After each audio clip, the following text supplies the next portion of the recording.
All right, everybody, welcome. Good morning. Today is Numbers Day. It is every labor economist's favorite day, I tell my students. Welcome to the Workers by the Numbers blogcast, presented by the Power at Work blog.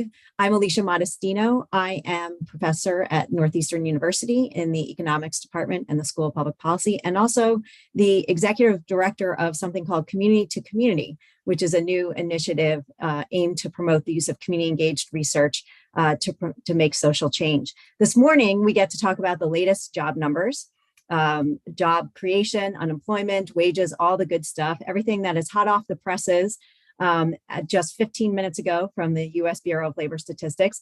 And joining me today to analyze the numbers is our expert panel with lots of experience from various corners of the labor economist field. Today, we have actually an all-female panel of economists. Why is this such a big deal? Well, if you've been paying attention, only about a quarter of economists are women. And let's just say that if you Google economics and diversity, it's a pretty bleak picture. So I'm really delighted today to be joined by two fabulous female economists. First, Dr. Elise Gould, senior economist at the Economic Policy Institute. Welcome, Elise. Thank you. And second, Dr. Teresa Ghilarducci of the New School, who is a professor of economics and the director of the Schwartz Center for Economic Policy and Analysis. Welcome, Teresa. Hey, thank you. Really good to be with all of you women. All right, well, let's do the numbers. I'm a big Kai Ryssdal fan, so I always wanted to say that. Here are the headline numbers from BLS's August Employment Situation Report, which just landed 15 minutes ago. The unemployment rate rose to 3.8% in August. Last month, it was 3.5%. And it's kind of been in this range of 3.4 to 3.7% since March, when the Fed first started raising interest rates. Although we had a little discussion amongst ourselves, we're not too concerned about this tick up in the unemployment rate because the labor force participation rate rose by 0.2 percentage points to 62.8% after being flat since March. That's reflecting a lot of new entrants coming into the labor market. So that's a good thing. So when we see unemployment rate rise because more people want to be in the labor market, that actually signals that good things are happening. So we're not going to worry too much about the tick up in the unemployment rate. The economy created 187,000 jobs in August. That's actually technically flat from July's increase that was reported, although that number from July was revised downwards. So this would be a slight increase. It's in line with what economists were expecting, actually a little bit better than what economists were expecting. That number was around 177,000 jobs. And really, this is what we would expect to see coming off of the crazy fast job creation rate that we had over the last several years. It's 400,000 per month in 2022, which was pretty much off the charts. That job creation pace has been around 330,000 jobs per month on average in 2023. So we're seeing this cooling off of the labor market as we would expect. Average hourly earnings increased by 8 cents from July to August. What do we really look at to try to contextualize that? Really what we're seeing is about a 4.3% annualized rate over the last 12 months. However, we have been seeing that wage growth accelerating over the last several months. So the first 3 months of the year, that was an annualized rate of about 3.4%. In the second quarter of the year, we saw that increasing to an annualized rate of about 4.9%. And then some quick math that we do here on the Power at Work blogcast suggests that we have seen a little bit of an uptick in that as well, possibly to about a 6% or so annualized rate over the last 2 months. Now, remember, though, of course, we have to compare that to inflation to think about what does that mean for workers. And in August, the CPI did increase on a 3.3% annualized rate. That's a slight acceleration. But again, just remember that workers are not walking home with all of this wage increase in their pocket in terms of purchasing power. And certainly that's something that Fed Chairman Jerome Powell is probably going to be looking at, especially since a lot of his comments coming out of the Jackson Hole meeting last week seemed pretty hawkish, I think, to a lot of the industry. All right, so there you have it there. That's the basic lay of the land for the numbers. A few other things to note is that if we look at the industries where jobs were created, We see strong growth in healthcare, leisure and hospitality, social assistance, construction. One of the places where we did see employment fall was transportation and warehousing, but we know that's pretty much due to the layoffs that we saw at Yellow Trucking. That's down about 30,000. But in general, I think we're seeing a jobs report that's pretty much in line with what we would expect with, a cooling labor market, a possibly soft landing. And I'm going to turn it over to my panel now to weigh in on whether or not are these numbers good for workers, bad for workers, or a mixed bag. What do we think, Elise? So I think as usual, it's mixed. For the most part, I would say that it's a pretty solid report. A lot of good news in this report. I'm going to reiterate a couple of things that you mentioned just to hit some of those points home. The unemployment rate, again, we're seeing a rise there. I think that's probably going to get a lot of attention, going from 3.5 to 3.8%. But I think it's important to remember that the employment to population ratio was flat. So the share of the working population that has a job did not change, although employment did tick up. And it ticked up in both surveys. So that's always nice to see.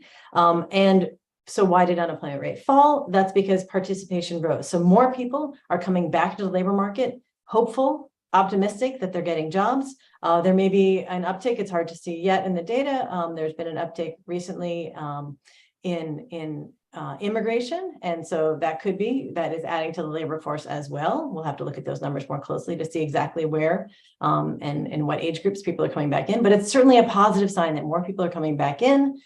So I'm less concerned about that uptick in unemployment. We look at that by gender. Women certainly had a tick up in employment and participation. If we look at the prime age participation or the share of the workforce that has a job in the 25 to 54-year-old age group, which I think gets rid of some of the demographic factors that I think are important to take note. That did not change over the month, so that remained flat, just like the overall did. Men did tick down a bit in that age group, and women remained flat. But we have seen a lot of movement in women's employment. They've been the group that has surpassed their pre-pandemic levels to a greater degree than men have. We saw for Oh, go ahead. Sorry, I was going to give a couple more numbers. I think Black unemployment, I think, is a very important indicator to be watching here. Oftentimes we think about historically marginalized groups, what's happening with them. They're the first ones that are going to feel the recession. So Black unemployment, youth unemployment, some of those groups are ones that we tend to look at to see the canary in the coal mine. And there we actually saw Black unemployment back down to 5.3%. That's certainly a promising sign, particularly because their employment rate also rose, although their participation softened. So it's definitely something to keep an eye on. Excellent. I was just going to jump in there because it'll be really interesting to see what happens to female participation next month as we get the September jobs report, because we know from emerging research that really came out of the pandemic that every time we hit the next school year, there's often a dip in female participation and employment. And it'll be interesting to see if women kind of persist with that strong performance as we move into the school year. 100%. Teresa, I'm going to turn to you. What do you think? Good, bad, mixed bag for workers? What's your sense? Well, the safe answer is mixed, but I really want to talk about the good news. The good news is the unemployment rate is still really low. And so that most people that are looking for jobs will probably get one. So that's always good. We really can't forget the times when we were used to 6% unemployment, 9% unemployment. And so for the last few years, for it to be under 4 is actually, amazing for an economist. These are really, really low numbers. But the good news kind of stops there. I really look at the job fear number, the worker confidence number, the take that job and shove it number. When workers are quitting, when they're leaving a job and they don't have another job lined up, that shows a lot of moxie and and it actually is an indicator that you might be able to get a wage increase, before you leave. It shows some confidence that when you get a new job, you can get a big increase. But those numbers, those moxie or power numbers, are falling. On Tuesday, with the other labor report, the JOLTS numbers, we saw that the quits rate is falling.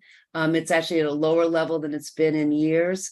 And in today's report, just what now, 25 minutes ago, we see that the percentage of people who are unemployed, who are job leavers, has actually fallen. Last month, it was over 14% of the people who were unemployed because they had left their jobs, but now it's only a little above 12%. That's a big drop. I also look at what's happening to men and women, but I'm really interested in the age group over 55. I'm interested in them because the pension system has really failed that group over the last 40 years. Our private pension system has failed most workers, and Social Security has been gradually cut since 1983. So increasingly, people over 55 are having to work in order to maintain their living standards or even avoid poverty. And what I found is that the labor force participation for women who are over 55 has increased, but for men, it's gone down. And so I'm expecting, just higher levels of poverty, among our elderly. So I looked closely at that group. I also looked at sectors, and this is, we see a big increase in unemployment in the financial sector and in the information technology sector. And that makes sense for all of us who are looking at headlines about layoffs in tech. And we're seeing employers really change strategy in that sector, and it may actually show up in other sectors. So instead of talking about quiet quitting, which was last year's kind of Google search term, where people were slowing down on the job, even though they weren't quitting, they were actually just quitting, at their desk. And that was a great fear among employers about whether or not productivity was going to go down and costs, were going to go up because workers weren't working harder.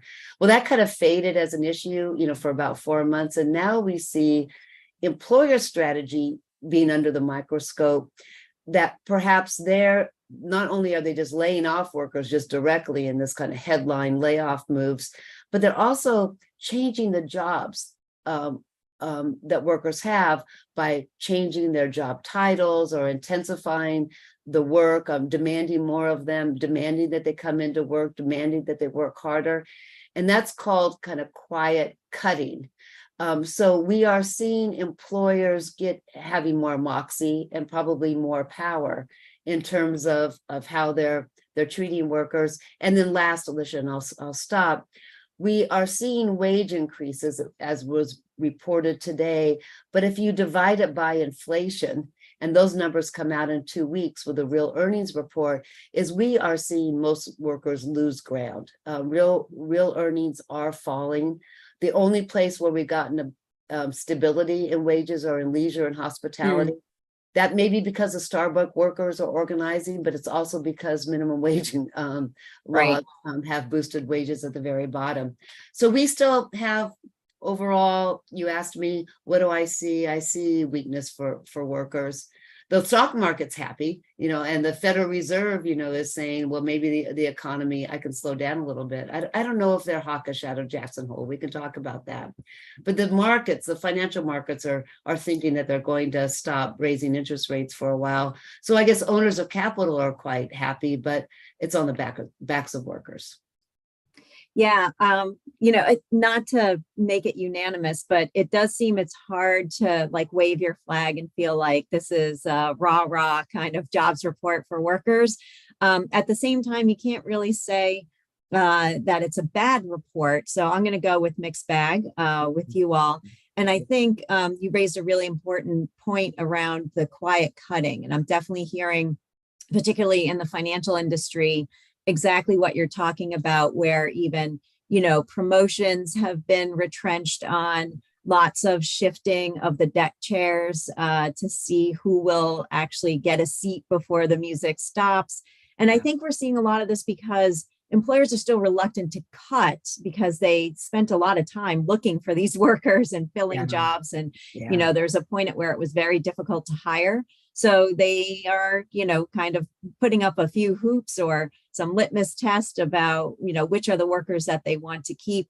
And it's definitely an interesting time, though, where you do feel that balance potentially shifting where workers are being asked to do more, they're not being given as much flexibility, those kinds of things. So yeah, I will go with mixed bag. I do still think we're coming out on the winning side, as you said, on wages at the lower end, which I think is incredibly important. And some of that has been, not just Starbucks and organizing, but I think also those were the hardest jobs to fill coming out of the pandemic. And there was a recognition that those jobs had really lagged behind in terms of not just pay, but quality, scheduling, all of those kinds of things. Okay, so let's think a little bit about what your below the headline insight is here. What did you look at this report and say, oh, aha, this is interesting to me, or, what's kind of your favorite bellwether that you want to tell us about today? Elise, I'll jump back to you. What did you see in today's report that caught your eye? So I think I talked about some of the top line numbers that I think are important to watch. The Black unemployment rate is absolutely a key one, as opposed to, and in addition, I think other measures are important to keep track of. I think one thing that is not getting enough attention is public sector employment. Government employment is still down 213,000 since the pandemic. If you look at state and local employment, it's down 1.5%. If you look at today's report, local government education is down over 10,000. So again, something that we'll have to look at next month in terms of what is going on there as kids return to school. As you said, we look at women's employment as well when kids return to school. I think looking at these numbers, wondering about all the articles about vacancies for teachers and among other school staff, and we'll have to see what is going on there. So that's certainly one thing I'm looking at. I think the wage growth numbers are actually continue to be promising, right? We're looking ahead to what the Federal Reserve is going to do. And I think that, this is not an overheating economy. Wage growth continues to fall, particularly I'm seeing that over the 3 months. And when we think about decelerating wage growth, it's important to keep in mind we're thinking about how are workers doing. That's a little bit different from when we think about nominal wage growth, because inflation has been falling faster. So inflation has been falling very sharply. And so this deceleration is much slower than what is happening with inflation. And so we have seen over the last 3 months, real wage growth, average real wage growth for private sector workers has risen. And I expect that to happen when we get that new data out in a couple of weeks. Yeah, that'll definitely be the proof in the pudding there to see what's actually happened over a longer period of time, and that official matchup, right, of inflation versus wage growth to see where we're at. That'll probably be a really important number, I would think, for the Fed to really understand kind of where workers are, and whether or not they've kind of created this magical scenario where they've been able to tame inflation without undercutting workers at the same time. Teresa, what did you see that caught your eye? Yeah, I was very happy about the increase in new entrants. That the unemployed, the numbers are coming from people joining the labor market for the first time, and that's a really good sign. That means there's a little bit of optimism that you can get jobs. It may be an added worker effect that people who were on the sidelines are actually going to work because their family needs more money. So we have to look at that. I think that we can highlight here and maybe talk to the Fed, as we're telegraphing, on YouTube, that their old model that somehow workers are the source of inflation really has to be abandoned. There's been no evidence of that here, probably not even in the leisure and hospitality sector. If you think your Starbucks coffee price has gone up because workers have massively gotten wage increases, that just isn't showing up. Right. Even they've just been staying even, so they're not pushing up prices. And it looks like from the productivity numbers, especially with this quiet cutting, that if workers are getting a wage increase, they're paying for it out of their hide. I've been looking at, Alicia, and I'm going to look at it for the next month, these job injury numbers. They come from different places, but there was a recent survey of attorneys, and people who are personal injury attorneys, who are the ones that will take up issues of long-term illnesses that you don't always see in the labor department. And those have gone way up. In the occupation I'm obsessed with is home health care and personal care workers. Not only are we adding, 1.4 million jobs in that sector, which, to put it in perspective, we're expecting 10 million jobs, or a little over 10 million jobs to be created in the next 10 years. Over 10% of that, 14% of that is happening in that one sector. The back injuries and the pay in that sector. So I think workers, are paying for their wage increases that are getting through increased work and maybe increased injury. But again, going back to the question that you answered, I'm very happy to see, with a low unemployment rate, we're still seeing people participating. Yeah, I think that's really interesting, and something, we'll think about drilling down maybe when we see the jobs report next month, in the intervening weeks, is really like, who's coming back into the labor market, right? Who are those new entrants? Are they, younger workers who are coming in? Are they older workers who maybe retired a little too early after the pandemic, for the reasons that you suggested, where, the pension system's not that robust, and we are still seeing inflation. So or is it, due to immigration? Like, it'll be really interesting to see what's happening there over Are we time. not interested? Remember, we were interested in mothers. We were all mothers, obsessed about right. mothers, Right. but I Mothers really would like, persist. it may not be that interesting anymore. I think they've recovered and they really weren't out anyway, but let's look at that as well. But that's good. Yeah, absolutely. I think, for me, I'm always looking at the youth labor numbers, particularly in the summer. I was a little concerned last month in July. Just to give a quick recap, we had seen that youth unemployment had ticked down, but it was largely for white youth. For Black youth, it was going in the opposite direction, as they were potentially still searching for that summer job to nail it down. I'm glad to see in today's report that actually we're seeing the reverse of that, right? So we're seeing that the unemployment rate for Black youth 16 to 19 fell from 20.7% in July to 16.9% in August. So it looks like young people were able to find something productive to do with their time and earn a wage doing it. For white youth, it ticked up slightly, from 9.5% to 10.9%, which then, if you look at that gap, it did narrow over the month of August, but we're still in a world where the Black youth unemployment rate is 6 percentage points higher than the white youth unemployment rate. So rising tide, lifting all boats, but not lifting them all equally. And that's, where I think some of these summer youth employment programs come in and are very helpful in filling that gap. I know in looking at the numbers in Boston, they employed a record number of 7,000 youth across the city. That was an increase coming out of the pandemic, whereas last year they had only employed about 5,000. And so there's really a push to make sure that these opportunities are there and that they're open to all youth, regardless of which neighborhood they're living in, what is their household, and by race as well. So it was good to see those numbers coming out in August. And again, those are opportunities where young people get to build skills. Some get to continue into the school year working part-time, but all in all, like, it's nice to see that gap going in the direction that we would hope for. All right, so last question, panel.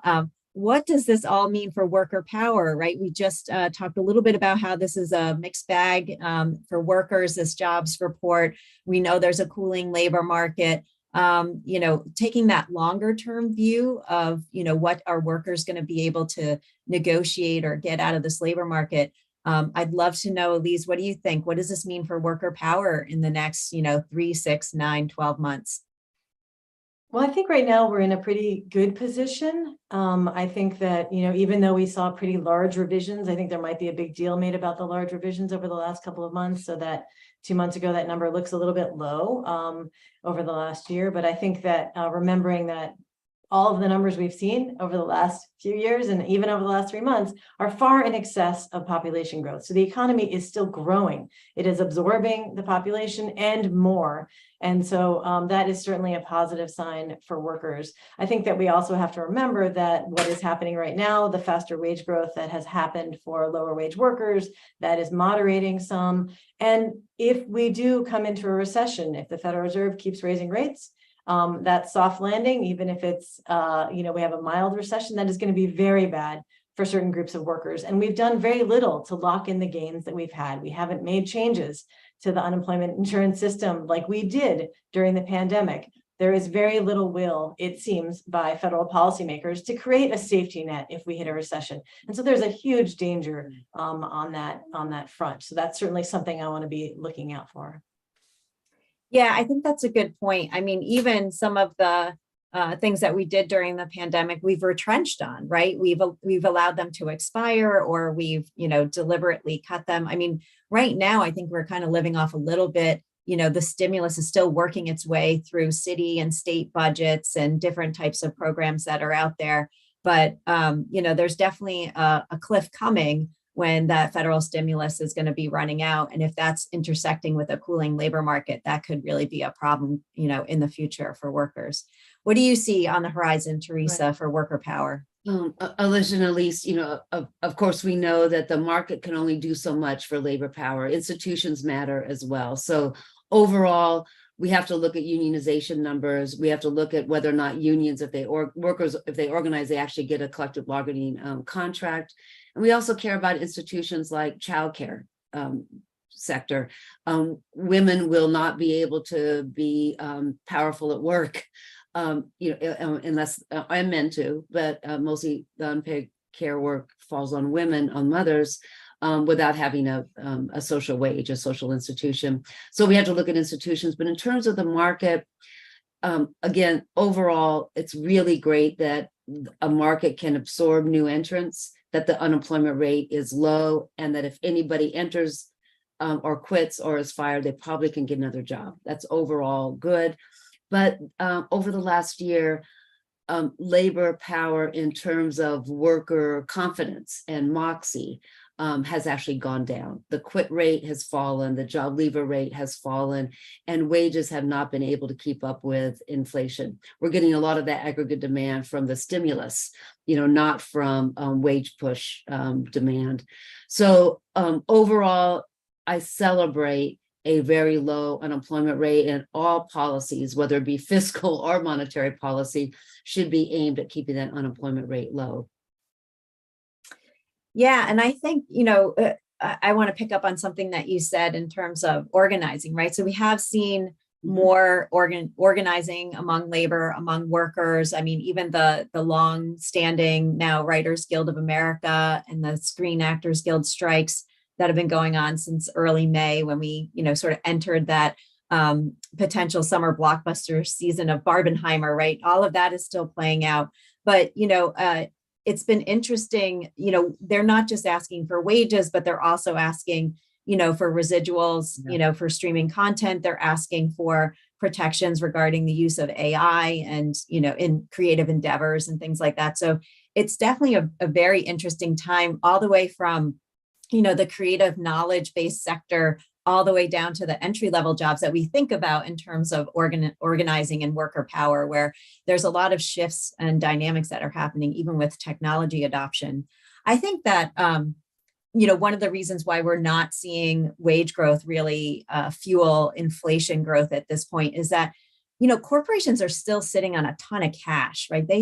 Corporate profits are still up coming out of the pandemic. Like, they can afford to raise wages still. And, I think we're not quite there yet where they're actually feeling the pinch of these wage increases, which means they can go further. But the question is, will they go further? And I do, worry a little bit with, 2 job reports in a row where we're seeing sort of a cooling off, which is nice because it's sane and, we have more of a hope for a soft landing.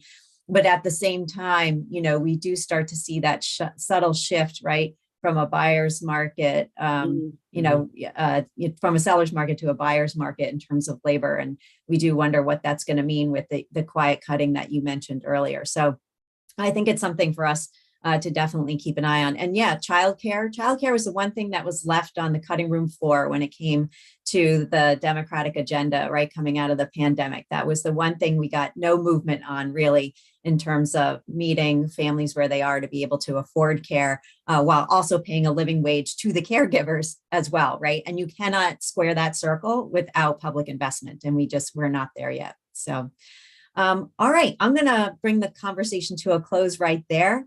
I want to thank today's guests.